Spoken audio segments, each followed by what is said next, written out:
ചേട്ടൻ വന്ന് സാക്ഷ്യം പറഞ്ഞില്ലേ? എന്നാ പറഞ്ഞത്? അദ്ദേഹം നടുവ് തകർന്ന് വന്നൊരാളാണ്. ശരിക്കും ഉടമ്പടി അന്ന് ചെയ്തിട്ടുണ്ടോ എന്ന് എനിക്കറിയത്തില്ല. എനിക്ക് അദ്ദേഹത്തെ കണ്ടപ്പോൾ ചെറുപ്പക്കാരനായതുകൊണ്ട് ഇനിയും കുറേ കാലം കുടുംബത്തിന് വേണ്ടി വേലയെടുത്ത് കൊടുക്കേണ്ട ആളായത് കൊണ്ടാണ് ഞാൻ അയാളെ അപ്പം തന്നെ പൊക്കി അൾത്താരെ കൊണ്ടുപോയി സക്രാരിയെ തുടിച്ച് നിർത്തി. അപ്പോൾ അദ്ദേഹം എന്താ പറയണത്?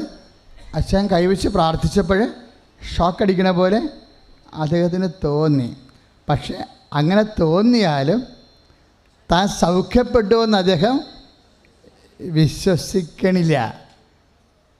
കാര്യം ഫുട്ബോൾ കളിക്കാൻ വരെയുള്ള സൗഖ്യം കൊടുത്ത അദ്ദേഹത്തിന്, അതുകൊണ്ടാണല്ലോ അദ്ദേഹം കളിക്കാൻ പോയത് അനക്കാൻ പാടില്ലാതെ. അപ്പോൾ നമ്മൾക്ക് അനുഗ്രഹം ലഭിച്ചാലും നമ്മൾക്ക് അത് അറിയണമെന്നുള്ളത്, അതിനാണ് ഈ വിശ്വാസം എന്ന് പറയണത്. അനുഗ്രഹം ലഭിച്ചാലും അത് നമുക്ക് അറിയണ്ടേ? അറിവിനാണ് വിശ്വാസം എന്ന് പറയണത്. ഇപ്പോൾ അഭിമന്യ പിതാവിൻ്റെ ധ്യാനപ്രസംഗം ഇന്ന് നമ്മൾ കേട്ടില്ലേ? ഞാൻ നന്ദി പറഞ്ഞപ്പോൾ ഹൃദയംഗമമായിട്ടാണ് നന്ദി പറഞ്ഞത്. എന്നാ കാര്യം എന്നറിയാവോ? പിതാവിനെ കാണാൻ ചെല്ലുമ്പോൾ പിതാവ് ഞങ്ങൾക്ക് വേണ്ടി പ്രാർത്ഥിച്ചുകൊണ്ടിരിക്കുകയായിരുന്നു. അപ്പോഴാ സമയത്ത് പിതാവിന് ഭയങ്കര പനിയും നല്ല ചൂടിന് പിതാവ് മഫ്ലറൊക്കെ ചുറ്റിയിരിക്കുകയാണ്. ഞങ്ങൾ ചെന്നത് 12 ചെന്നത്. അപ്പോഴുണ്ട് നമ്മൾ ഈ മഫ്ലറൊക്കെ ചുറ്റിയിരിക്കണം. അപ്പോൾ എന്നാ ഒരു പനിയും കുളിരുമായിരിക്കും. ഞങ്ങൾ ചെന്നത് കഴിഞ്ഞ വെള്ളിയാഴ്ചയാണ് ചെന്നത്. അപ്പോൾ ശനിയാഴ്ച ഇവിടെ വരണ്ടേ? അപ്പോൾ അതിനുള്ളിൽ ഈ പനിയെല്ലാം മാറി ചുമയെല്ലാം മാറി ഓക്കെ ആകണം.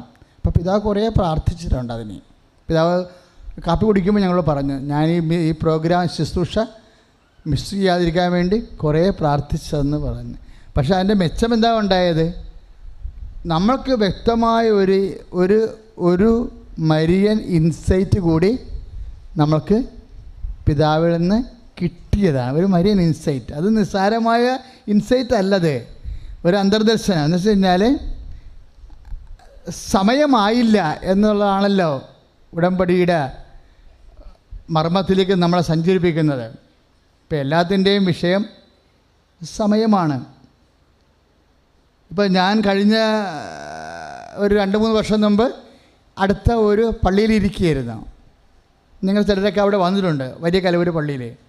ഇപ്പം ഞാൻ ആ പള്ളി ചെല്ലുമ്പോൾ 2006 ആ പള്ളി ചെല്ലണത്. അവിടുന്ന് പിരിഞ്ഞു പോരണത് 2011 ആ പള്ളി ചെല്ലണത്. അവിടുന്ന് പിരിഞ്ഞു പോരണത് 2016 മറ്റാണ് പിരിഞ്ഞു പോരണത്. അപ്പം ഞാൻ അവിടെ ചെല്ലുമ്പോൾ എൻ്റെ ഒരു പ്രശ്നം, പള്ളിയുടെ പണി ആരംഭിച്ചതേ ഉണ്ടായിരുന്നുള്ളൂ. പണി ആരംഭിച്ചതേ ഉണ്ടായിരുന്നുള്ളൂ. അപ്പം ഞാൻ അമ്മയോട് അന്ന് പറഞ്ഞത്, ഞാൻ പള്ളി മുറ്റത്തൊക്കെ സന്ധ്യയ്ക്ക് നിന്ന് പ്രാർത്ഥിക്കും. ആൾക്കാരെല്ലാം പിരിഞ്ഞു പോകുമ്പോൾ ഗേറ്റ് പൂട്ടി കഴിയുമ്പോൾ സന്ധ്യയ്ക്ക് പള്ളിമുറ്റത്ത് നിന്നുകൊണ്ട്, അത് ഈ പള്ളിയല്ല, ഞാൻ ഇരുന്ന പള്ളികളിലെല്ലാം, ഇപ്പോൾ ഇരിക്കുന്ന തൈക്കാട്ടശ്ശേരിയിലും അങ്ങനെ തന്നെയാണ്. സന്ധ്യയാകുമ്പോൾ വന്ന് പള്ളിമുറ്റത്ത് മുട്ട് നിൽക്കും. കൈ കുഴക്കണവരെ കൈ വിരിച്ചു പിടിക്കും. കാര്യം നമ്മളെ ഫങ്ഷൻ നടക്കണ പോലെ അല്ലല്ലോ, ആൾക്കാർ വരണ പോലെ അല്ലല്ലോ.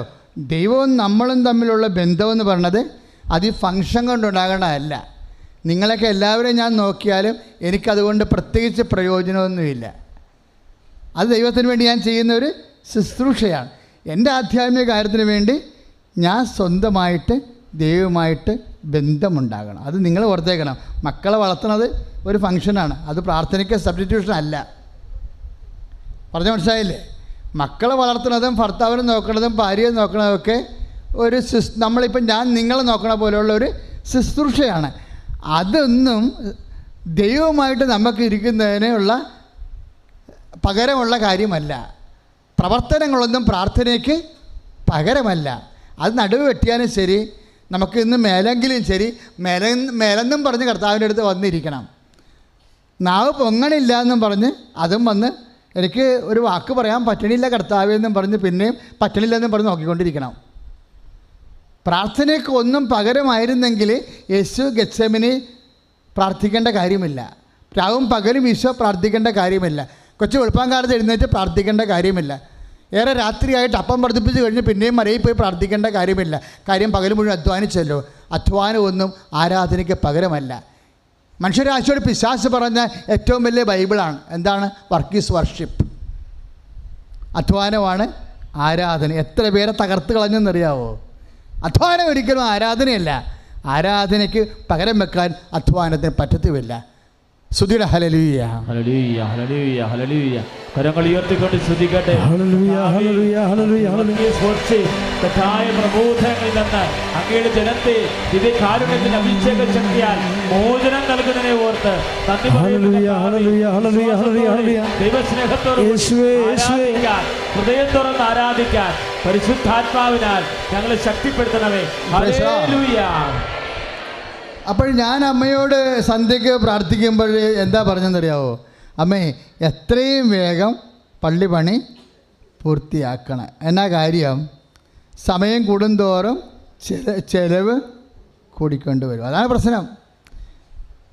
സമയം കൂടുന്തോറും ചെലവ് കൂടും, കടങ്ങൾ വർദ്ധിക്കും. ഇപ്പം സമയം ഒരു പ്രധാനപ്പെട്ട വിഷയമാണ്. അമ്മ ഒരുവിധം എന്നെ ആ വിഷയത്തിൽ സഹായിച്ചു.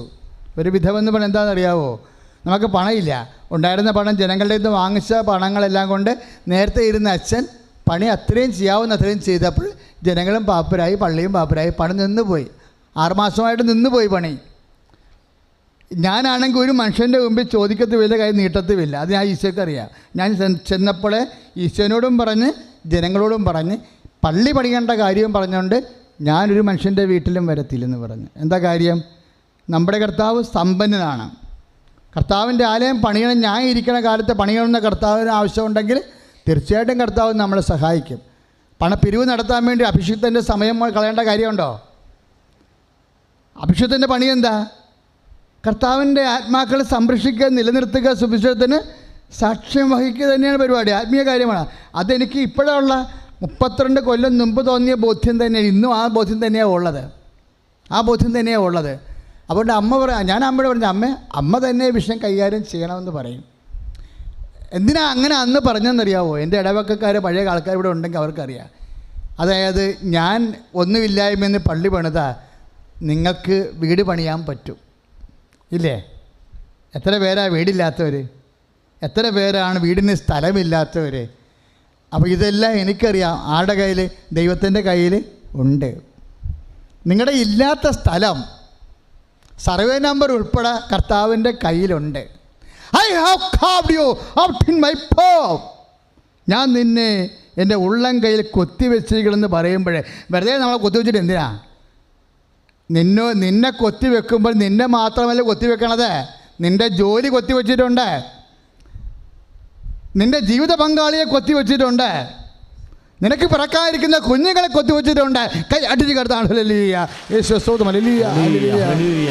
കരങ്ങൾ ഉയർത്തിക്കൊണ്ട് സ്തുതിക്കട്ടെ. ജീവിത ഹല്ലേലൂയ, ഹല്ലേലൂയ, ഹല്ലേലൂയ, ഹല്ലേലൂയ. ദൈവമേ, എന്റെ പേരങ്ങയുടെ ഉള്ളം കയ്യിൽ എഴുതി സൂക്ഷിച്ചിരിക്കുന്നതിനെ ഓർത്ത് നന്ദി പറയുന്നു. എന്റെ രോഗവിവരങ്ങള്, എന്റെ കടഭാരങ്ങള്, എന്റെ ജീവിത സങ്കടങ്ങള് അങ്ങയുടെ കയ്യിൽ എഴുതപ്പെട്ടതിനെ ഓർത്ത് ഞാൻ കർത്താവ് സമയം ചുരുക്കി തന്നു, വളരെ ചുരുക്കി തന്നു.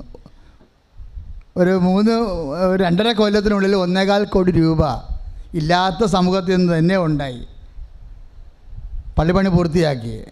പക്ഷേ ഞാൻ അപ്പോഴിരുന്ന് ചിന്തിച്ചേ. എന്നാ ചിന്തിച്ചെന്നറിയാവോ? ഞാൻ തുടങ്ങിയപ്പോൾ മേക്കാടിന് 300 രൂപയായിരുന്നു. ആ പള്ളിപ്പണി അവസാനിച്ച മേക്കാടിന് 600 രൂപയായി. മേശരിക്ക് തുടങ്ങിയപ്പോൾ 600 രൂപയായിരുന്നു. പള്ളിപ്പണി തീർന്നപ്പോൾ മേശരിക്ക് 950 രൂപയായി. ഇപ്പോൾ 1200 വരെയായി. സമയം കൂടുന്തോറും ചെലവ് കൂടും.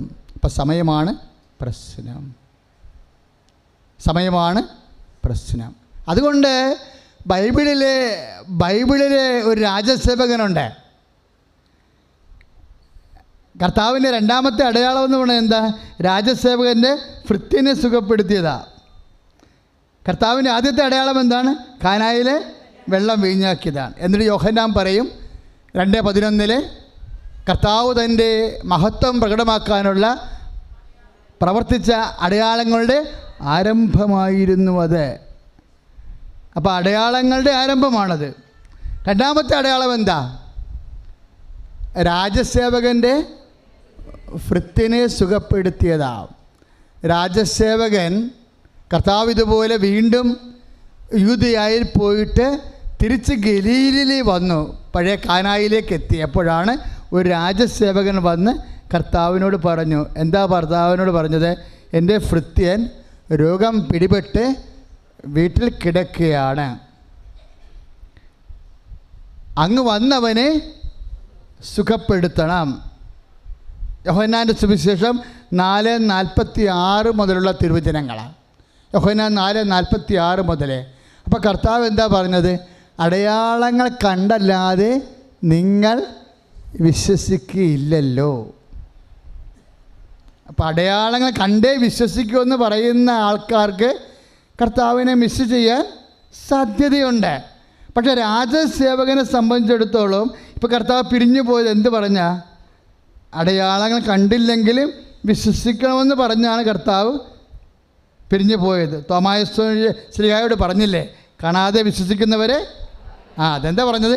അടയാളങ്ങൾ കണ്ടില്ലെങ്കിലും ദൈവം ഇല്ല എന്നും നിന്നോട് താല്പര്യമില്ലെന്നും നീ കരുതരുത്. ദൈവ പൈതലേ, ഒന്ന് പറഞ്ഞേ കർത്താവിനോട്, കർത്താവേ അടയാളം കണ്ടില്ലെങ്കിലും പ്രാർത്ഥനയ്ക്ക് ഉത്തരം ലഭിച്ചില്ലെങ്കിലും നീ ഇല്ലെന്നോ എൻ്റെ കാര്യത്തില് താല്പര്യമില്ലെന്നോ ഞാൻ ഒരിക്കലും കരുതത്തില്ല. എങ്ങാനും കരുതിയിട്ടുണ്ടെങ്കിൽ എന്നോട് മാപ്പാകണമേ, എന്നോട് ക്ഷമിക്കണമേ, എൻ്റെ അവിശ്വാസത്തെ പ്രതി എന്നോട് പൊറുക്കണമേ. സ്തുതിയുടെ ഹല്ലേലൂയ.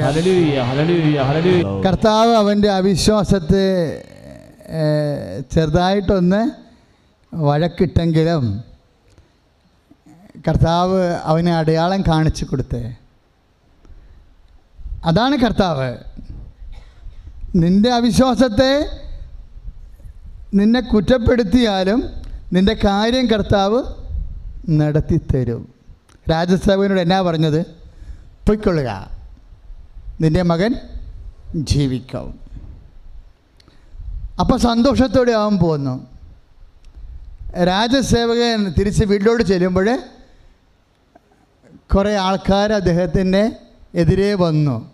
അപ്പോൾ പറഞ്ഞു, അങ്ങയുടെ മകൻ ജീവിച്ചിരിക്കുന്നുവെന്ന് പറഞ്ഞു, അല്ലേ? അപ്പോൾ രാജസേവകൻ ചോദിച്ച ചോദ്യം എന്താ? ഭയങ്കര ടൈം കോൺഷ്യസ് ആണ് അയാൾക്ക്. ദൈവത്തോടടുക്കുമ്പോൾ ഒരു ടൈം കോൺഷ്യസ് ഉണ്ടാകണം. എന്താണ്? സമയബോധം. രാജസേവകൻ എന്താ കർത്താവിനോട് ചോദിച്ചത്? അവരോട് വീട്ടിൽ നിന്ന് തിരിച്ചു വന്നവരോട് അത്ഭുതം നടന്നു എന്ന്, അടയാളം കണ്ടു എന്ന് പറഞ്ഞ ആൾക്കാരോട് എന്നാ ചോദിച്ചത്? എപ്പോഴാണ്, ഏത് മണിക്കൂറിലാണ് അത് സംഭവിച്ചത്? അപ്പോൾ പറഞ്ഞു 7 മണിക്കൂർ മുമ്പ്. അപ്പോൾ രാജസേവകൻ ദൈവത്തെ സ്തുതിച്ചു. എന്ന് പറഞ്ഞു? നിൻ്റെ മകൻ ജീവിക്കുമെന്ന് പറഞ്ഞ് അതേ മണിക്കൂറിൽ തന്നെയാണ് എൻ്റെ മകൻ ജീവിച്ചതെന്ന് മറന്ന് രാജസേവകൻ കർത്താവിൽ അവൻ്റെ കുടുംബത്തോടെ വിശ്വസിച്ചു. 4:54 യോഹന്നാൻ 4:54, 55, 56. അവിടെ എന്താ വിഷയം? മണിക്കൂറാണ് വിഷയം, സമയം, അല്ലേ? യോഹന്നാൻ്റെ സുവിശേഷം പോണ പോക്ക് കണ്ടില്ലേ? എന്താണ് ഇവിടെ വിഷയം? സമയമാണ്. സമയത്തിൻ്റെ കർത്താവാണ് സമയം. അതായത് ആ രാജസേവകൻ എന്നാ പറയണത്? കർത്താവെ, സമയം താമസിച്ചാൽ അവൻ മരിച്ചു പോകും. അതാണ് സംഭവം. സമയം താമസിച്ചാൽ ആ രാജസേവകൻ സമയം വെച്ചാൽ പ്രാർത്ഥിക്കണത്. അവനെന്താ പറഞ്ഞ കർത്താവിനോട്? കർത്താവിൻ്റെ വഴക്ക് കേൾക്കുമ്പോഴും അവൻ സമയത്തിൻ്റെ കാര്യത്തെക്കുറിച്ച് ദൈവത്തെ ഓർപ്പിക്കും. എന്താ? കർത്താവെ, സമയം താമസിച്ചാൽ അവൻ മരിച്ചു പോകും. അപ്പോഴാണ് ഈശോ പറയണത്, പൊയ്ക്കൊള്ളുക, നിൻ്റെ മകൻ ജീവിക്കും. അപ്പോഴും സമയത്തെക്കുറിച്ചാണ് അവൻ സംസാരിക്കണത്. എപ്പോഴാണ് എൻ്റെ മകൻ ജീവിച്ചതെന്ന് ചോദിക്കുമ്പോൾ പറയും 7 മണിക്കൂർ മുമ്പ്. അപ്പോഴും പറയും, ഗുരു എന്നോട് പറഞ്ഞു നിൻ്റെ മകൻ ജീവിക്കും, ആ സമയത്താണെന്ന് പറയും. അതായത് ഗുരു പറയുന്ന സമയത്ത്, തത്സമയമാണത്. ഈ തത്സമയമാണ് അടയാളം സംഭവിക്കുന്നത്. അടയാളങ്ങളുടെ ആരംഭമാണെന്ന് പറഞ്ഞില്ലേ? എന്തിൻ്റെ അടയാളങ്ങളുടെ ആരംഭമാണ്? കാനായിൽ സംഭവിച്ചത് സമയമായില്ല എന്ന് പറഞ്ഞപ്പോൾ അമ്മ പറഞ്ഞത് എന്താ? അവൻ പറയണത് പോലെ ചെയ്യാൻ. അവൻ പറയണത് പോലെ ചെയ്തു കഴിഞ്ഞാൽ ആകാത്ത സമയത്തെ അവൻ ആക്കിത്തരും. അത് തന്നെയാണ് യോഹന്നാൻ്റെ മൂന്നാമത്തെ അടയാളവും. യോഹന്നാൻ്റെ പുസ്തകത്തിൽ 7 അടയാളങ്ങളുണ്ടേ. ഏതെല്ലാമാണ് 7 അടയാളങ്ങൾ? 1 കാനായിൽ വെള്ളം വീഞ്ഞാകണത്, 2 രാജസേവകൻ്റെ വൃദ്ധ സുഖപ്പെടുന്നത്, 3 ബെത്സൈദ കുളത്തിൽ തളർവാദ രോഗി സുഖപ്പെടുന്നത്, 4 അപ്പം വർദ്ധിപ്പിക്കണത്. ഇങ്ങനെല്ലാം യോഹന്നാൻ്റെ പുസ്തകത്തിലെ അടയാളങ്ങളാണ്. അപ്പോൾ അതിൽ മൂന്നാമത്തെ അടയാളം എന്താ? ബെത്സൈദ കുളത്തിലെ തളർവാദ രോഗി, അവൻ്റെ അടുത്തേക്ക് ഈശോ വരും. അപ്പം അവനെ കണ്ടപ്പോഴെന്താ ബൈബിൾ പറയണത്? സമയമാണ് പറയണത്. ആ ബെത്സൈദ കുളത്തിലെ രോഗിയെ കാണുമ്പോൾ എന്നാ പറയണത്? സമയമാണ് പറയണത്. എന്നാ പറയണത്? 38 വർഷമായി അവനവിടെ കിടക്കുന്നത് അവൻ കണ്ടു. അവൻ്റെ സമയത്തിൻ്റെ പരാധീനത അവൻ കണ്ടു. സമയത്ത് കാര്യങ്ങൾ നടക്കാതിരുന്ന കാരണം തളർന്ന് അവനങ്ങനെ 38 വർഷമായി ജീവച്ഛവമായി. സമയത്ത് ദൈവത്തിൻ്റെ ഇടപെടൽ ഉണ്ടാവാതിരുന്ന കാരണം അവൻ്റെ ജീവിതം ദ്രവിക്കണത് അവൻ കണ്ടു. അതല്ലേ യോഹന്നാൻ 5:5. 38 വർഷമായി അവനവിടെ കിടക്കുന്നത് അവൻ കണ്ടു. നിൻ്റെ സമയത്തിൻ്റെ പാപ്പരത്വവും പകക്കേടും പരാധീനതയും നിന്നെ തകർത്ത് തരിപ്പണമാക്കി തളർത്തി കിടക്കുന്നത് അവൻ കണ്ടു. അവൻ ചോദിച്ചു. എന്താ ചോദിച്ചത്? സുഖം പ്രാപിക്കാൻ നീ ആഗ്രഹിക്കുന്നുവോ? അപ്പോൾ പറഞ്ഞു, എൻ്റെ സമയം കൂട്ടിത്തരാനും കുറച്ച് തരാനും എനിക്കാരുമില്ല എന്ന് പറഞ്ഞു. എൻ്റെ സമയത്തിൻ്റെ മേൽ ഇടപെടാൻ എനിക്കാരുമില്ല എന്ന് പറഞ്ഞു. അപ്പോൾ സമയത്തിൻ്റെ മേൽ ഇടപെടാൻ അധികാരമുള്ളവൻ പറഞ്ഞു, സ്റ്റാൻഡ്, നീ എഴുന്നേൽക്കാൻ പറഞ്ഞു. അപ്പം സമയത്തിൻ്റെ അധികാരി പറഞ്ഞപ്പോൾ അവൻ എഴുന്നേറ്റു. അവൻ കട്ടിലും ചുവന്നുകൊണ്ട് പോയപ്പോഴേ വേറെ ഒരുത്തൻ വന്നു. ആരാണ്? നിയമജ്ഞൻ. ഇന്ന് ഈ പണി ചെയ്യാൻ പാടില്ല എന്ന് പറഞ്ഞു. ഇന്നെന്നാണ് അവിടെ പറയണത് സമയം. പിന്നെയും പറയണ സമയം. ഇന്ന് സാബത്താണ്, ഇന്ന് കട്ടിൽ ചുമക്കാൻ പാടില്ല. അപ്പോഴവനൊരു കാര്യം പറയും. എന്താ അവൻ പറയണത്? യോഹന്നാൻ 5:5, 5, 6, 7 എന്താ പറയണവൻ? എന്നോട് കട്ടിൽ ചുമന്നുകൊണ്ട് പോകാൻ പറഞ്ഞവനാണ് എന്നെ സുഖപ്പെടുത്തിയത്. അവൻ പറഞ്ഞതാണ് ഞാൻ ചെയ്തത്. ആ വാക്ക് കറങ്ങി തിരിഞ്ഞ് എന്നെ കണ്ടില്ലേ? സമയമായില്ലെങ്കിൽ എന്താ ചെയ്യേണ്ടത്? സാപത്തായാലും ഇന്ന് എനിക്ക് രക്ഷപ്പെടാൻ മാർഗമില്ല. ഇന്ന് ജപ്തി നടപടിയാണ്. ഇന്ന് എനിക്ക് വായി ക്യാൻസറാണ്. ഇന്ന് എൻ്റെ കുഞ്ഞ് വളർച്ച കെട്ടിരിക്കുന്നു. ഇന്ന് എൻ്റെ വയറ്റിൽ കിടക്കുന്ന കുഞ്ഞിന് ഹാർട്ട് ബീറ്റ്സ് ഇല്ല. വൈദ്യശാസ്ത്രം പല കാര്യങ്ങൾ പറയും, എടുത്തു കളയാൻ പറയും, ഇന്ന് പാടില്ല എന്ന് പറയും.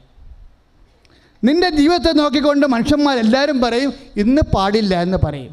ഈ മനുഷ്യരോട് എന്താ പറഞ്ഞത്?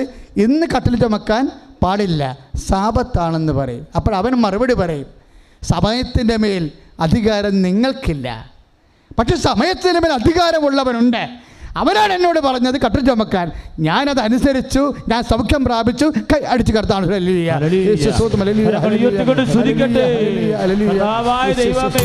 38 വർഷമായി ഹൃദയ നൊമ്പരം അനുഭവിച്ചവനെ സൗഖ്യമുള്ള ദൈവത്തിന്റെ മുന്നിലേക്ക് രോഗദുരിതങ്ങള്, മാരകമായ രോഗങ്ങള്, വിട്ടുമാറാത്ത രോഗങ്ങള്, മദ്യപാന ആസക്തികള്, ജീവിത ദുരിതങ്ങൾ സമർപ്പിച്ചുകൊണ്ട് പ്രാർത്ഥിക്കുന്ന കർത്താവേ.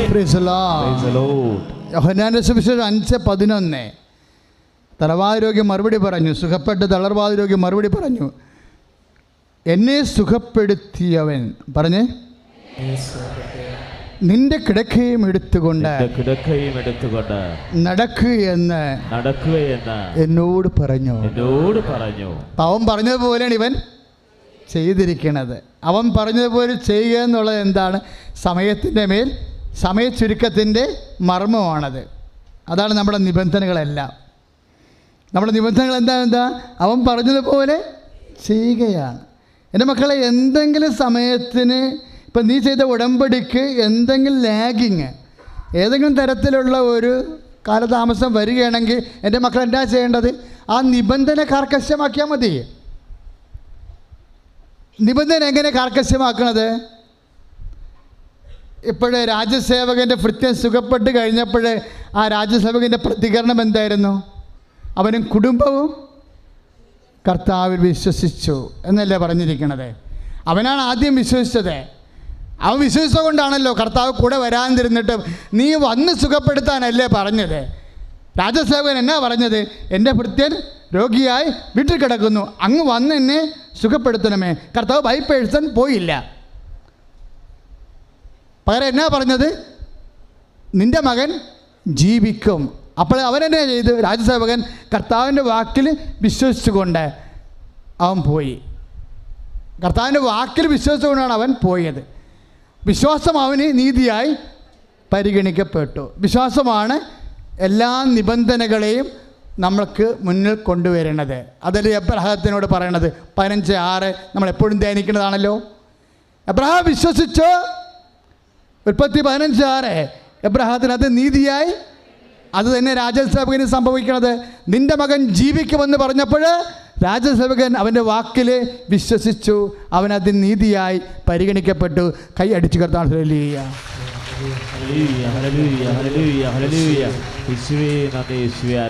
വിശ്വസിക്കുമ്പോൾ നമ്മൾ ശ്രദ്ധിക്കുന്നത് എന്താണെന്നറിയാവോ? വിശ്വസിക്കുമ്പോൾ വിശ്വാസത്തിന് പല രൂപഭാവങ്ങളുണ്ട്. വിശ്വാസത്തിന് ഒരു രൂപം മാത്രമല്ല. വിശ്വാസത്തിൻ്റെ ഒരു രൂപം കൊണ്ട് നടന്നില്ലെങ്കിൽ അടുത്ത വിശ്വാസത്തിൻ്റെ ഘട്ടമെടുക്കണം. വിശ്വാസത്തിന് പല ഘട്ടങ്ങളുണ്ട്. അച്ഛൻ പറഞ്ഞ മക്കൾക്ക് മനസ്സിലായോ? വിശ്വസിക്കാൻ ഇപ്പം വിശ്വാസം കേൾവിയിൽ നിന്ന് അല്ലേ? കേൾവി യേശുക്രിസ്തുവിനെ കുറിച്ചുള്ള പ്രസംഗത്തിൽ നിന്ന്. റോമാലേഖനത്തിൽ നമ്മൾ വായിക്കുന്നതാണ് 10:17 അല്ലേ? പക്ഷേ ഇങ്ങനെ കേൾവിയിൽ നിന്നുള്ള വിശ്വാസം ഒന്നാം ഘട്ടമാണ്. ചില വിശ്വാസം ആ ഒന്നാം ഘട്ടം കൊണ്ട് ചില കാര്യങ്ങൾ നടക്കത്തില്ല. പറഞ്ഞ മനസ്സിലായോ? അപ്പോൾ വിശ്വാസത്തിന് രണ്ടാം ഘട്ടമുണ്ട്, അതെടുക്കണം. പിന്നെ വിശ്വാസത്തിന് മൂന്നാം ഘട്ടമുണ്ട്, അതെടുക്കണം. വിശ്വാസത്തിന് നാലാം ഘട്ടമുണ്ട്, അതെടുക്കണം. അതുകൊണ്ട് നടന്നില്ലെങ്കിൽ വിശ്വാസത്തിൻ്റെ 5-ാം ഘട്ടമുണ്ട്, അതെടുക്കണം. അതുകൊണ്ട് നടന്നില്ലെങ്കിൽ വിശ്വാസത്തിൻ്റെ 6-ാം ഘട്ടമുണ്ട്. 6 ഘട്ടങ്ങളുണ്ട്. 6 നിബന്ധനയില്ലേ നമുക്ക്? അത് 6 ഘട്ടങ്ങളാണ്. എന്താണ്? വിശ്വാസത്തെ സുഹൃതം കൊണ്ടും.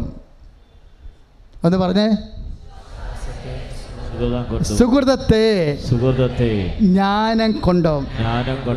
അപ്പോൾ 2 പത്രോസ് 1:5 വിശ്വാസത്തിൻ്റെ ഘട്ടങ്ങളുള്ളത്. വിശ്വാസത്തിൻ്റെ ഘട്ടങ്ങൾ. വിശ്വാസം കേൾവി എന്നുള്ളത് റോമ 10:17 ഒന്നാം ഘട്ടമാണത്. അതിൻ്റെ 2-ാം ഘട്ടം എന്താ? വിശ്വാസത്തെ സുഹൃതം കൊണ്ടും. 2 പത്രോസ് 1:5 ഒന്ന് പറഞ്ഞ്. വിശ്വാസത്തെ സുഹൃതം കൊണ്ടും. സുഹൃതത്തെ ജ്ഞാനം കൊണ്ടും. ജ്ഞാനത്തെ ആത്മസംയമനം കൊണ്ടും. ആത്മസംയമനത്തെ സഹോദര സ്നേഹം കൊണ്ടും. സഹോദര സ്നേഹത്തെ ഉപവി കൊണ്ടും പൂർണ്ണമാക്കുവേൻ. അതാണ് നിബന്ധനകളെല്ലാം. ഈ നിബന്ധനയുടെ ഉദ്ദേശം എന്താണ്? വിശ്വാസത്തിൻ്റെ എല്ലാ ഘട്ടങ്ങളെയും ഇംപ്ലിമെൻ്റ് ചെയ്യണം നമ്മൾ. പറഞ്ഞ മനസ്സിലായില്ലേ? വിശ്വാസം തന്നെയാണ്. വിശ്വാസത്തിൻ്റെ ഓരോ ഘട്ടങ്ങളെയും നമ്മൾ ഇംപ്ലിമെൻ്റ് ചെയ്യും. ഇപ്പം നമ്മളൊരു കൊച്ചുണ്ടായി, നിനക്ക് 4 കൊല്ലം കൊച്ചുണ്ടായില്ല, ഉടമ്പടി ചെയ്തപ്പോൾ കൊച്ചുണ്ടായി. അത് ഉടനെ ഡോക്ടർ പറഞ്ഞ് അബോർട്ട് ചെയ്യാൻ പറഞ്ഞ്. അബോർട്ട് ചെയ്യണമെങ്കിൽ അതിന് ബ്ലീഡിങ് ആയത് പോയി. അപ്പോൾ നീ കണ്ണെ കളയുമ്പോൾ നിലവിളിച്ച് നടക്കേണ്ട കാര്യമില്ല. ആ മകളെ എൻ്റെ അടുത്ത് വരുമ്പോൾ പറയും, മകളെ അടുത്ത സുഹൃതമാണ്, നമ്മൾ നീ ഇനിയും പ്രഗ്നൻ്റ് ആകും, നീ കൊച്ചിനെ വളർത്തും, നിന്നെ കുഞ്ഞിനെ കർത്താവ് തരും. ഇതെന്താണ്? കർത്താവ് തരുന്നു എന്നുള്ളതിൻ്റെ സൂചനയാണ്. കർത്താവ് ലൈനിലുണ്ട്, നിനക്കെപ്പോഴായാലും കുഞ്ഞിനെ കിട്ടും. അതാണ് സംഭവം. കല്യാണം 10-40 വർഷമായിട്ട് കല്യാണം നോക്കണില്ല. ഉടമ്പടി ചെയ്തപ്പോൾ പെട്ടെന്ന് കല്യാണമായി. ആ കല്യാണം അപ്പം തന്നെ പോവുകയും ചെയ്ത്. അപ്പോഴും നീ പറയും എന്താണ്? കർത്താവ് ലൈനിലുണ്ട്, അടയാളം കാണിച്ചിട്ടുണ്ട്. അടയാളം കാണിക്കാൻ. അപ്പോൾ എന്താ കാര്യമുണ്ട്? അടയാളം കാണിക്കാൻ നീ എന്താണ് ചെയ്യേണ്ടത്? നീ പൊട്ടിക്കൊച്ചാകരുത്. അടയാളം കാണിച്ചെങ്കിൽ നീ നിൻ്റെ അടുത്ത നടപടി സ്വീകരിക്കണം. എന്താണ്? വിശ്വാസത്തെ സുഹൃതം കൊണ്ട്. സുഹൃതം എന്ന് പറഞ്ഞാൽ എന്നാ? വിശ്വാസത്തെ നമ്മൾ പൂർണ്ണമാക്കേണ്ടത് എന്തുകൊണ്ടാണ്? പ്രാർത്ഥന കൊണ്ടല്ല, സുഹൃതം കൊണ്ടാണ്. സുഹൃതം എന്ന് പറഞ്ഞാൽ എന്താ? കൃപാവര പ്രവർത്തനങ്ങളാണ്, സൽപ്രവൃത്തിയല്ല. സൽപ്രവൃത്തി ദൈവത്തിന് ആവശ്യമില്ല. നീ ഞാനും ജനിച്ചിരിക്കുന്നത് സൽപ്രവൃത്തി ചെയ്യാനല്ല, സൽപ്രവൃത്തി ചെയ്യാൻ നമ്മൾ ബാധ്യസ്ഥരുമല്ല. എന്താ കാര്യം? സൽപ്രവൃത്തി നമ്മളുടെ നെയിമിനുള്ളതാ, പേരിലുള്ളതാ. നമ്മൾക്ക് ഇപ്പോൾ എത്ര പേര് വീട് വെച്ച് കൊടുക്കുന്നു, ഹാർട്ട് മാറ്റി കൊടുക്കുന്നു, ഹാർട്ട് അല്ല എന്തെല്ലാം ഓപ്പറേഷൻ ചെയ്യുന്ന കണ്ണ് വെച്ച് കൊടുക്കുന്നു. ഇപ്പോൾ എന്തെല്ലാം ക്ലബ്ബുകളൊക്കെ ഓരോ മെഡിക്കൽ ക്യാമ്പൊക്കെ നടത്തി പുതിയ കണ്ണൊക്കെ ആൾക്കാർക്ക് കൊടുക്കണില്ലേ, കണ്ണടയ്ക്ക് കൊടുക്കണില്ലേ? അങ്ങനെ എന്തെല്ലാം സൽപ്രവൃത്തികൾ. ഈ സൽപ്രവൃത്തികൾ ഒന്നും ചെയ്യാൻ we are not accustom to do it. നമ്മളൊന്നും ചെയ്യാൻ ബാധ്യസ്ഥരല്ല. എന്താ കാര്യം? ഈ സൽപ്രവൃത്തിയെല്ലാം ഭൂമിയിൽ മാത്രമേ അതിന് ലക്ഷ്യമുള്ളൂ. ഭൂമിക്ക് മുകളിൽ ഈ ജീവിതത്തിൻ്റെ അപ്പുറത്തേക്ക് അതിന് ലക്ഷ്യമില്ല.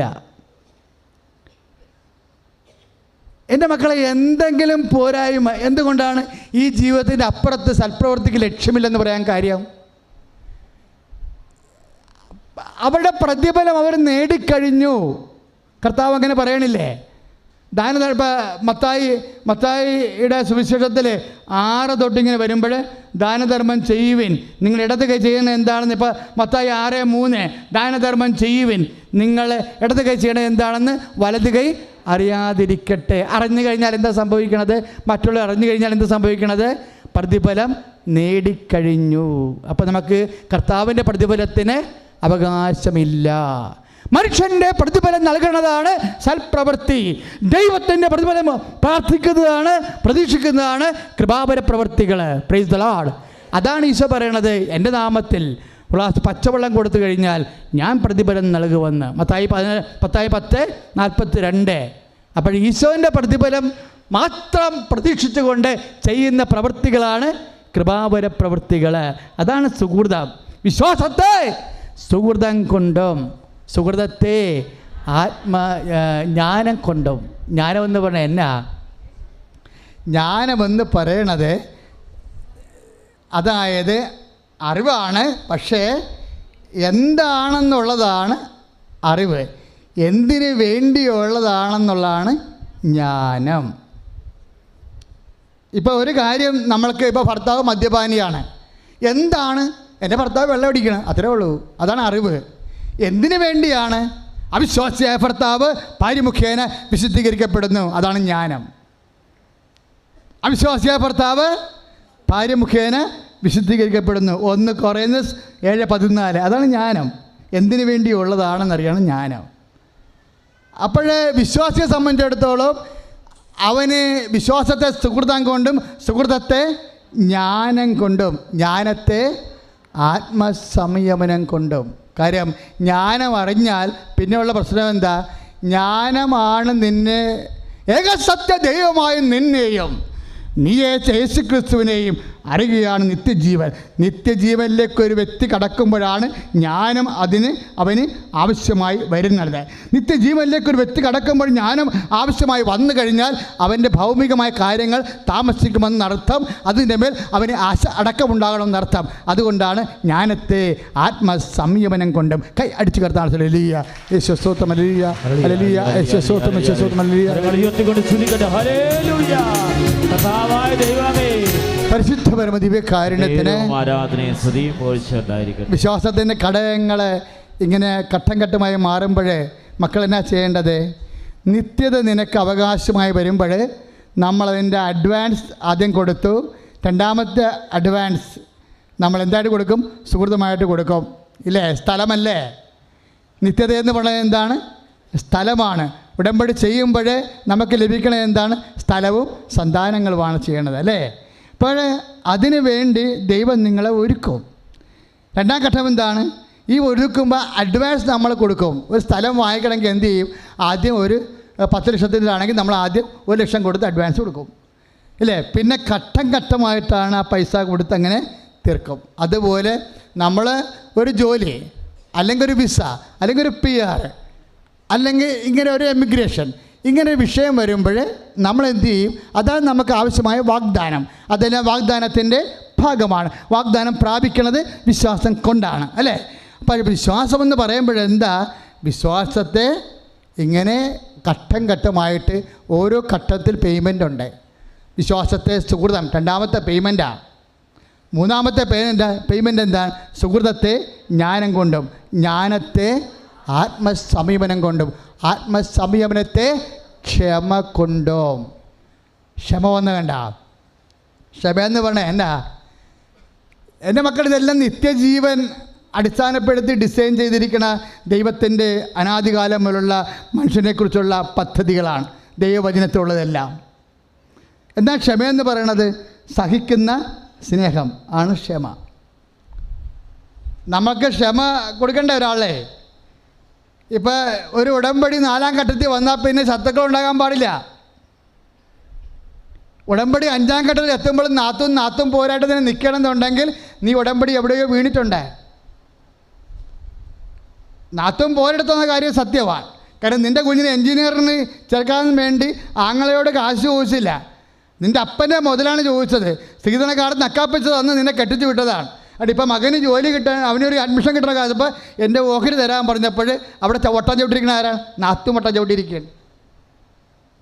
അതൊക്കെ അപ്പനൊക്കെ ഉണ്ടായിരുന്ന കാലത്ത് അവരവർക്കെല്ലാം കൊടുത്ത് നമുക്കാർക്ക് ബാധ്യതയില്ലെന്ന് പറഞ്ഞു.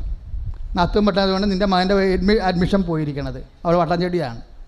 അപ്പോൾ ഈ ഏത് ഉടമ്പടി ചെയ്താലും ഈ പണ്ടാരത്തിനോട് നമുക്ക് ഇന്നലെ നാളെ ഒരു പണി കൊടുക്കണമെന്ന് വിചാരിച്ചു നടക്കുകയായിരുന്നു. ഇപ്പം എന്നാ കറുത്ത പറഞ്ഞിരിക്കുന്നത്? ക്ഷമയെന്ന് പറഞ്ഞില്ലേ? ഇപ്പം എന്നാ പറഞ്ഞിരിക്കണത്? ക്ഷമ എന്ന് വെച്ചാൽ എന്താ അർത്ഥം? ഒന്നും കിട്ടത്തില്ല. ക്ഷമിച്ചാൽ എന്താ സംഭവിക്കണം? ഒന്നും കിട്ടത്തില്ല. കാര്യം ക്ഷമയെന്ന് പറഞ്ഞാൽ എന്നാ? സഹിക്കുന്ന സ്നേഹമാണേ. നമുക്ക് സകലമേ ഉള്ളു.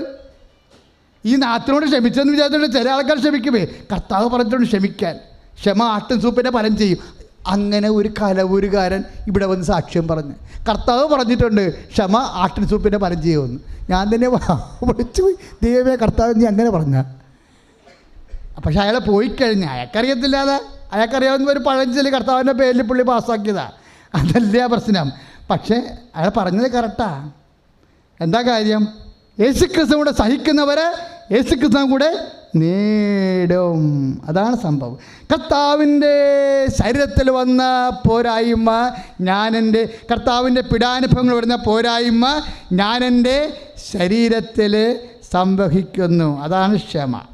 1 കൊരിന്ത്യർ 1:24, കൊളോസ്യ 1:24 എന്താണ്? കർത്താവിൻ്റെ പീഡാനുഭവങ്ങൾ വന്ന പോരായ്മ ഞാൻ എൻ്റെ ശരീരത്തിൽ സംവഹിക്കണം. ശരീരത്തിൽ മാത്രമല്ല, മനസ്സിലും സംവഹിക്കാം. നാത്തിനോട് സഹിച്ചുകൊണ്ട് സ്നേഹിക്കാം. ഇപ്പോൾ ആങ്ങളുടെ അടുത്ത് വട്ടം ചവിട്ടിക്കൊണ്ട് എൻ്റെ മകൻ്റെ ഭാവി അടച്ചു കളഞ്ഞാലും എന്താ, പൂതനയായാലും ശരി താടകയായാലും ശരി, ഞാൻ ഈ സംഭവത്തിനോട് പൂർണ്ണമായി ക്ഷമിക്കും. ആരുടെ പേരിലാണ്? എനിക്ക് ക്ഷമിക്കാൻ പറ്റണില്ല, പക്ഷെ ഞാൻ ഈ ആളിൻ്റെ പേരിൽ ക്ഷമിക്കും. സഹിക്കുന്ന സ്നേഹമാണ് ക്ഷമ. നിബന്ധനയാണത്. ആരുടെ നിബന്ധന? ഉടമ്പടി നിബന്ധനയാണ്. ഉടമ്പടി ലക്ഷ്യം വെക്കുന്നത് ആരെയാണ്? വാഗ്ദാനത്തിനെയല്ല, വാഗ്ദാനം തന്നവനെയാണ്. കൈ അടിച്ച് കർത്താണ്. കരങ്ങൾ ഉയർത്തിക്കൊണ്ട് സ്തുതിക്കട്ടെ. ഹല്ലേലൂയ. ഉടമ്പടിയിൽ സമർപ്പിച്ച നിയോഗങ്ങൾ ഓർക്കട്ടെ. കർത്താവായ ദൈവമേ, വാഗ്ദാനം വിശ്വസ്തനായ ദൈവമേ, ഞങ്ങളുടെ ദൈവത്തിൽ നൽകിയ എല്ലാ കൃപകൾക്കും അനുഗ്രഹവും നന്ദി പറയുന്നു. ക്ഷമയെ സഹോദര സ്നേഹം കൊണ്ടും, സഹോദര സ്നേഹത്തെ ഉപവി കൊണ്ടും. ഇപ്പോൾ ഉപവി എന്ന് പറഞ്ഞാൽ എന്താ? വിശ്വാസത്തിൻ്റെ 7-ാം ഘട്ടമാണ്. നമ്മളതാണ് ചെയ്തുകൊണ്ടിരിക്കുന്നത്. ഞാൻ രോഗിയായിരുന്നു, നിങ്ങളെന്നെ സന്ദർശിച്ചു. ഞാൻ കാരാഗ്രഹവാസിയായിരുന്നു, നിങ്ങളെന്നെ സന്ദർശിച്ചു. ഞാൻ നഗ്നനായിരുന്നു, നിങ്ങളെനിക്ക് വസ്ത്രം തന്നു. എനിക്ക് ദാഹിച്ചു, നിങ്ങളെനിക്ക് കുടിക്കുവാൻ തന്നു. അതെല്ലാം എന്താ? ഉപവിയാണ്. ഉപവി എന്താണെന്ന് പറഞ്ഞാൽ വിശ്വാസത്തിൻ്റെ പൂർണ്ണതയാണ്, നിബന്ധനയാണ്. എന്താണെന്നറിയാവോ? ഈ ഉടമ്പടി, കർത്താവ് സ്ഥാപിച്ച ഉടമ്പടിയില്ലേ, അതേതാണ്? കുർബാന. കുർബാനയുടെ ഉടമ്പടിയുടെ വാഗ്ദാനം എന്താണ്? നിത്യത. നിത്യതയിൽ ചെല്ലുമ്പോൾ കർത്താവ് ചോദിക്കണത് എന്താണ്? നിബന്ധന പാലിച്ചിട്ടുണ്ടോ ഇല്ലേ? ഉടമ്പടിയുടെ നിബന്ധനയാണ് ചോദിക്കണത്. എന്താ ചോദിക്കണത്? മത്തായി 25:35 എന്താ ചോദിക്കണത്? എൻ്റെ പിതാവിനാൽ അനുഗ്രഹീതരെ വരുവിൻ, ലോകാരംഭം മുതൽ നിങ്ങൾക്ക് വേണ്ടി ഒരുക്കിയിരിക്കുന്ന രാജ്യം കൈവശമാക്കി കൊടുവിൻ. എന്തുകൊണ്ടെന്നാൽ നിങ്ങൾ ഉപവി കാണിച്ചു. എന്താണ് കാണിച്ചത്? നിങ്ങളെന്താ കാണിച്ചത്? ഞാൻ രോഗിയായിരുന്നു, നിങ്ങളെന്നെ സന്ദർശിച്ചു. ഞാൻ കാരാഗൃഹത്തിലായിരുന്നു, നിങ്ങളെന്നെ സന്ദർശിച്ചു. എനിക്ക് വിശന്നു, നിങ്ങളെനിക്ക് ഭക്ഷണം തന്നു. എനിക്ക് ദാഹിച്ചു, നിങ്ങളെനിക്ക് കുടിക്കുവാൻ തന്നു. ഞാൻ നഗ്നനായിരുന്നു, നിങ്ങളെന്നെ ഉടുപ്പിച്ചു. എന്താ ഉപവിയ? വിശ്വാസത്തെ സുഹൃതം കൊണ്ടും, സുഹൃതത്തെ ജ്ഞാനം കൊണ്ടും, ജ്ഞാനത്തെ ആത്മസംയമനം കൊണ്ടും, ആത്മസംയമനത്തെ ക്ഷമ കൊണ്ടും, ക്ഷമയെ സഹോദര സ്നേഹം കൊണ്ടും, സഹോദര സ്നേഹത്തെ ഉപവി കൊണ്ടും പൂർണ്ണമാക്കാൻ പറയുമ്പോൾ പത്രോസ് എന്താ പറയണത്? ഉടമ്പടിയുടെ വാഗ്ദാനം പ്രാപിക്കാൻ വിശ്വാസത്തിൽ വിവിധ ഘട്ടങ്ങൾ വളർന്ന് നീ സൃഷ്ടാവിൻ്റെ പ്രതിച്ഛായക്കൊത്ത് നവീകരിക്കപ്പെടുന്ന പുതിയ സൃഷ്ടിയാകാൻ പറഞ്ഞിരിക്കുകയാണ്. അതാണ് ഉടമ്പടി. അതാണ് കൊളോസ്യസ് 3:10. സൃഷ്ടാവിൻ്റെ പ്രതിച്ഛായക്ക് നവീകരിക്കപ്പെടുന്ന പുതിയ സൃഷ്ടിയായി കഴിയുമ്പോൾ പുതിയ സൃഷ്ടിക്കുള്ളതാണ് നിത്യതയും കർത്താവിൻ്റെ ഉടമ്പടിയുടെ വാഗ്ദാനമാകുന്ന നിത്യജീവനും. ഉടമ്പടി ഈ ജീവിതവും നിത്യജീവനും നമ്മളെ വാഗ്ദാനം പ്രാപിപ്പിക്കുന്ന സമ്പൂർണ്ണമായ പ്രാർത്ഥനയാണ്. അത് പ്രാർത്ഥിക്കുമ്പോൾ ഈ ജീവിതവും നമ്മൾ നേടും, വരാനിരിക്കുന്ന ജീവിതവും നമ്മൾ നേടും. കൈ അടിച്ചു കർത്താൻ. ഹല്ലേലൂയ, യേശുവേ സ്തോത്രം. Hallelujah, hallelujah, hallelujah, hallelujah. കരങ്ങൾ ഉയർത്തിക്കൊണ്ട് സ്തുതിക്കട്ടെ. കർത്താവായ ദൈവമേ, ഉടമ്പടി നിബന്ധന പ്രകാരം മത്തായി 25:30 അനുസരിച്ച് കർത്താവേ ജീവിതത്തെ വിശുദ്ധീകരിക്കാൻ തിരുവചനത്താൽ ഞങ്ങളെ ശക്തിപ്പെടുത്തതിന് നന്ദി പറയുന്ന കർത്താവേ, കാരുണ്യ പ്രവൃത്തിയിൽ അഭിഷിക്തമാകാൻ ഞങ്ങളെ അഭിഷേകത്തിന് നന്ദി പറയുന്നു. ഹല്ലേലൂയ. കരങ്ങൾ അടിച്ചുകൊണ്ട് പാടാം. സന്തോഷമായിട്ട് എഴുന്നേൽക്കുക. ജീവിതത്തിൻ്റെ എല്ലാ ഘട്ടങ്ങളെയും കർത്താവ് ആശീർവദിക്കുന്ന സമയമാണ്. നിങ്ങൾക്ക് ഇപ്പോഴും ലഭിക്കാൻ പോകുന്ന സാക്ഷ്യത്തെ പ്രതി, ഇപ്പോൾ ലഭിക്കാൻ പോകുന്ന ദൈവാനുഭവത്തെ പ്രതി സാക്ഷ്യം പറയാൻ കർത്താവ് നിങ്ങളെ സഹായിക്കും. വലിയ വലിയ വചനങ്ങളാൽ കർത്താവ് നമ്മൾ അഭിഷേകം ചെയ്തിരിക്കുക. ഈ അഭിഷേകം നിങ്ങളെ ദൈവതിരുസന്നിധിയിൽ വലിയ സാക്ഷികളാക്കും. അച്ഛൻ, നിങ്ങളുടെ രോഗങ്ങളെ കർത്താവിൻ്റെ നാമത്തിൽ പ്രാർത്ഥിച്ച് ഈശോ നിങ്ങളെ സുഖപ്പെടുത്തുന്ന സമയമാണ്. അച്ഛനോട് ചേർന്ന് പ്രാർത്ഥിക്കുക. കർത്താവായ ദൈവമേ, അന്ധന് കാഴ്ച നൽകിയവനെ, ചെകിടന് കേൾവി നൽകിയവനെ, ഊമന് സംഭാഷണ ശക്തി നൽകിയവനെ, മഹോദര രോഗിയെ സുഖപ്പെടുത്തിയവനെ, തളവായ രോഗിയെ സുഖപ്പെടുത്തിയവനെ, മരിച്ചവനെ ഉയർപ്പിച്ചവനെ, അങ്ങയുടെ തിരുനാമത്തിന് സ്തോത്രം ചെയ്യുന്ന കർത്താവേ, അങ്ങയുടെ വിശുദ്ധമായ വലത്ത് കരത്താൽ ഓരോ മകനെയും ഓരോ മകളെയും അങ്ങ് സ്പർശിക്കണമേ. കരൾ രോഗങ്ങള്, കിഡ്നി രോഗങ്ങള്, ത്വക്ക് രോഗങ്ങള്, കുടൽ രോഗങ്ങള്, പിസിഒഡി രോഗങ്ങള്, പുസ്തക രോഗങ്ങള്, ഹൃദയ രോഗങ്ങള്, വാൽവിന്റെ ചുരുക്കങ്ങള്, ഹൃദയത്തിന്റെ ബ്ലോക്കുകള്, തൈറോയ്ഡ് രോഗങ്ങള് യേശുനാമത്തില് യേശുനാമത്തില് യേശുനാമത്തില് സൗഖ്യമാകട്ടെ.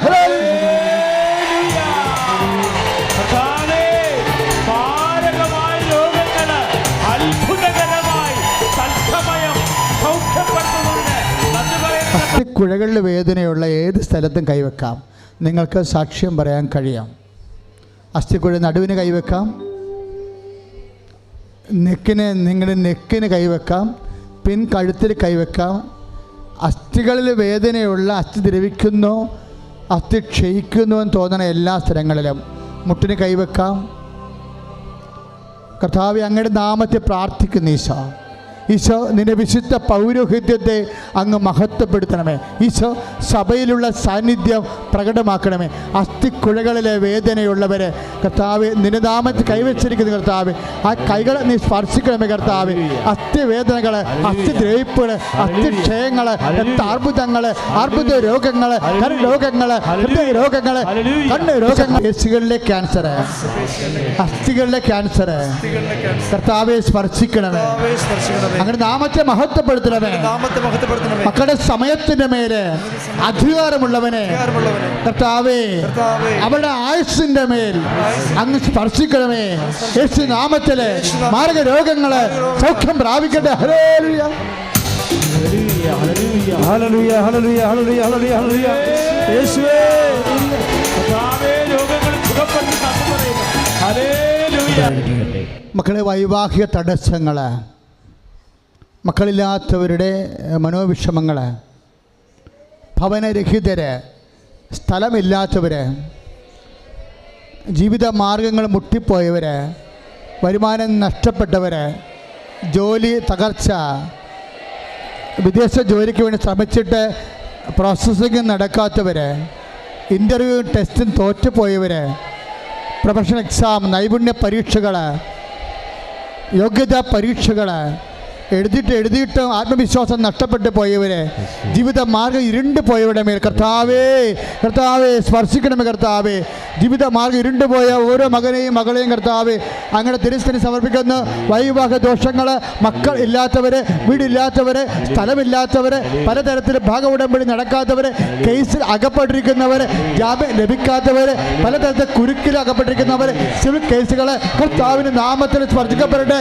മാരക രോഗങ്ങളും തീരവേദനകളും ജീവ ദുരിതങ്ങളും യേശുനാമത്തിൽ വിടുതൽ പ്രാപിക്കട്ടെ. ജപ്തി നടപടിക്ക് സമയം വെച്ചിരിക്കുന്ന ഡേറ്റ് സമർപ്പിക്കുക. നിൻ്റെ സ്ഥലം ലേലത്തിൽ പോകാനാണെങ്കിൽ ആ ലേലത്തിൻ്റെ ഡേറ്റ് നീ സമർപ്പിക്കുക. നിൻ്റെ പരീക്ഷാ തീയതികളെല്ലാം ആ തീയതിയായിട്ട് തന്നെ ഇപ്പോഴേ സമർപ്പിക്കുക. നിൻ്റെ യാത്രയുടെ തീയതികൾ നീ ഓർത്ത് സമർപ്പിക്കുക. അങ്ങനെ നീയുമായി ബന്ധപ്പെട്ട എല്ലാ സമയങ്ങളും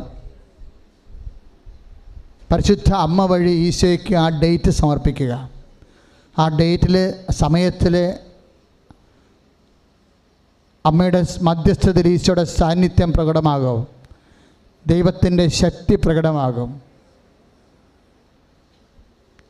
സൂര്യനെ നിശ്ചലമാക്കുന്ന ദൈവികമായ ശക്തിയാണ് ബൈബിളിൻ്റെ ശക്തി. നിനക്ക് വേണ്ടി സമയം നിശ്ചലമാക്കുന്ന ദൈവം. അച്ഛൻ പ്രാർത്ഥിക്കുമ്പോൾ നീ സ്തുതിക്കട്ടെ. ഹല്ലേലൂയ. കർത്താവേ, നിനക്ക് വേണ്ടി സമയം നിശ്ചലമാക്കുന്ന ദൈവത്തിൻ്റെ ശക്തി എല്ലാ മക്കളിലും പ്രവാസിക്കട്ടെ. ഈശോ ഡേറ്റുമായി ബന്ധപ്പെട്ടിട്ട് സമയ മുഹൂർത്തങ്ങൾ, തീയതികൾ, ആഴ്ചകൾ, മാസങ്ങൾ, വർഷങ്ങൾ എല്ലാം അങ്ങേക്ക് സമർപ്പിക്കുന്നു. ദൈവത്തിൻ്റെ വലിയ ശക്തി കർത്താവെ അതിലേക്ക് ആവശ്യിക്കണമേ. യേശുക്രിസ്തുവിൻ്റെ നാമത്തിലെ സമയത്തിലെ കർത്താവെ നിൻ്റെ മഹത്വത്തിൻ്റെ അടയാളം വ്യക്തമാക്കണമേ. സമയത്തിൽ കർത്താവെ നിൻ്റെ മഹത്വത്തിൻ്റെ അടയാളം വ്യക്തമാക്കണമേ. സമയത്തിൽ കർത്താവെ നിൻ്റെ മഹത്വത്തിൻ്റെ അടയാളം വ്യക്തമാക്കണമേ. ശ്രുതിയുടെ ഹല്ലേലൂയ. ഹല്ലേലൂയ. ഹല്ലേലൂയ. യേശുവേ, യേശുവേ, യേശുവേ, യേശുവേ.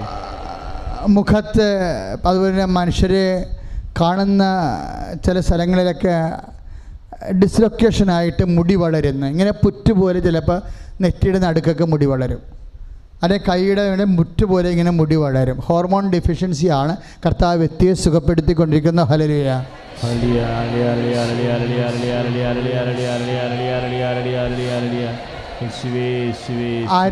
അരക്കെട്ടിന് താഴേക്ക് അസ്ഥി സൂക്ഷിച്ചു പോകുന്നു. അരക്കെട്ടിന് താഴേക്ക് അസ്ഥി സൂക്ഷിച്ചു പോകുന്നു.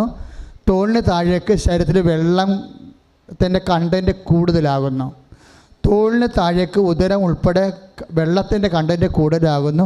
അരക്കെട്ടിന് താഴേക്ക് അസ്ഥി സൂക്ഷിച്ചു പോകുന്നു. ആ വ്യക്തിയെ കർത്താവ് ഇപ്പോൾ സുഖപ്പെടുത്തിക്കൊണ്ടിരിക്കുന്നു. ഹല്ലേലൂയ.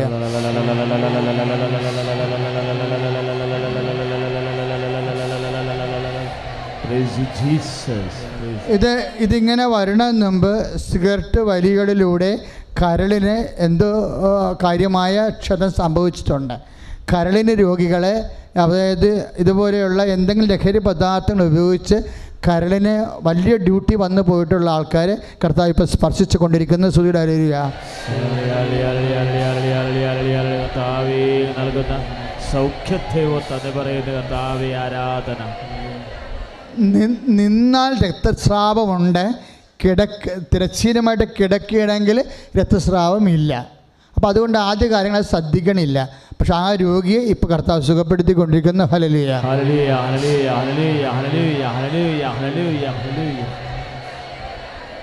മറ്റുള്ളവരോട് പറയാൻ പ്രയാസമുള്ള ജനിതകമായ വിഷയങ്ങളുടെ മേൽ കർത്താവിൻ്റെ സൗഖ്യം പടരുന്ന സ്തുതിയുടെ hallelujah. Hallelujah, hallelujah, hallelujah, hallelujah, hallelujah, hallelujah, hallelujah. യേശുവേ നന്ദി, യേശുവേ ആരാധന, യേശുവേ മഹത്വം. വീണ്ടും മൗനമായി പ്രാർത്ഥിക്കട്ടെ. ഉടമ്പടി ചെയ്ത വിഷയങ്ങളുടെ മേൽ നീ പരിശുദ്ധ അമ്മയുടെ മധ്യസ്ഥതയിൽ ഈശോനോട് മൗനമായി പ്രാർത്ഥിക്കുക.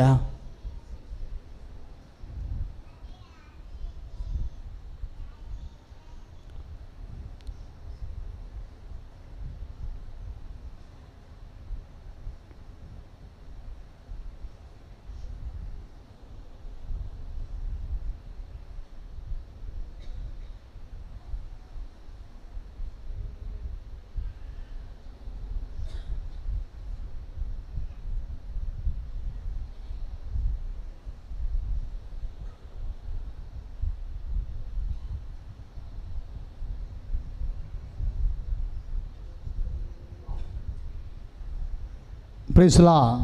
Praise the Lord. നേർച്ച വസ്തു എടുക്കുക.